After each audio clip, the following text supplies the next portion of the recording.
Hello, welcome to the ranch. Well, today we'll show you another interesting tree that can be a valuable addition to your food forest.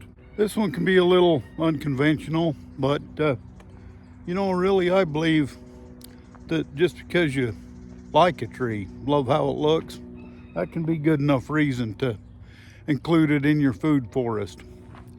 And we get looking at a lot of trees and we find that most of them do have a use and value that can work in the food forest. And I know space can be limited and you can't have everything. But there are other good options in a food forest that can be really useful. And just because you love a plant can be a huge factor. I usually like to look for 2 or 3 uses to a plant. Maybe it has edible leaves or roots or fruit. Any combination of those can be a multiple use, which can be really valuable in the overall scheme of your food forest. Now, most of you have probably heard of the Ginkgo biloba, but more so as a street tree and maybe not so much as a food forest plant. Well, I'd like to point out a couple things to possibly make you reconsider maybe planting one in your food forest.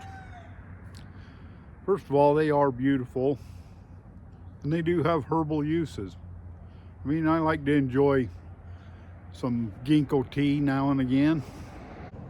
As to those exact claims of herbal values and whatnot, I'd encourage you to dig a little deeper in that and see if Ginkgo biloba is something that's going to work out for you. Super cool fact about the Ginkgo biloba is it's prehistoric. They actually have fossil records of this tree. This thing spans from ancient times clear up to our modern era. There's not a lot of different varieties, and they're closely related to conifers, making them really extra unique and special. Let's just grab a hold of the leaf and show you some of the uniqueness of this plant. Oh, that leaf came off pretty easy. Now we're getting into fall here, and so we are starting to get yellow. And a lot of people say this is the perfect time to harvest Ginkgo biloba leaves. Now you can see it's got kind of a neat fishtail type shape to the leaf, which is rather unique. But if we look extra close, you can see the veining. It doesn't go all different angles like in a lot of trees. Let's grab an example of that.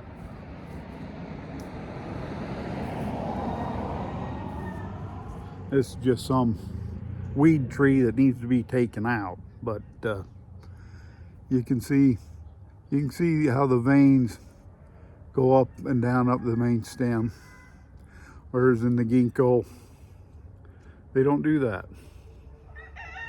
They're just side by side, and that's more like the individual needles of a conifer. Isn't that cool? I think that's actually really cool. So we're just going to harvest a few of these. We don't need a ton of them. They're all going to be turned to bright golden yellow soon and then fall and litter the ground.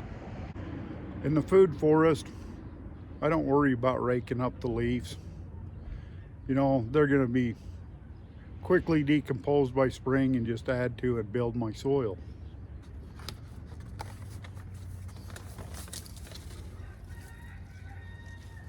They're coming off pretty darn easy.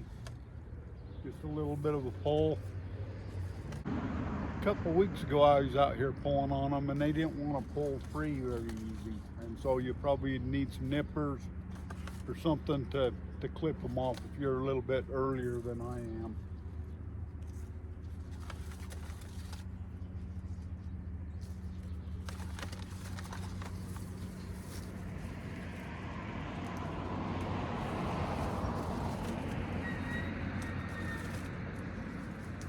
I'm even able to grab like handfuls of them and pull them off without much resistance.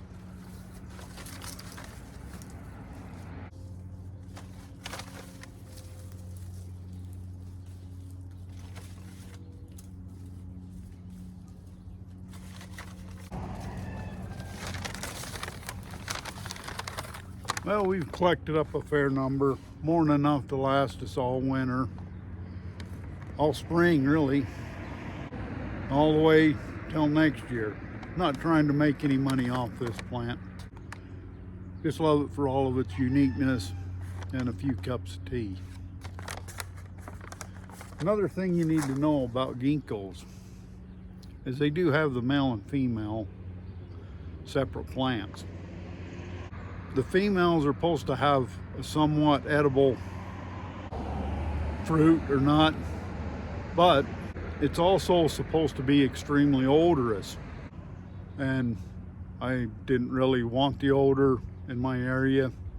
I haven't seen a female ginkgo that I know of. So, you know, keep that in mind if you're considering the ginkgo, is that the females will get a fruit that is reported to be quite smelly.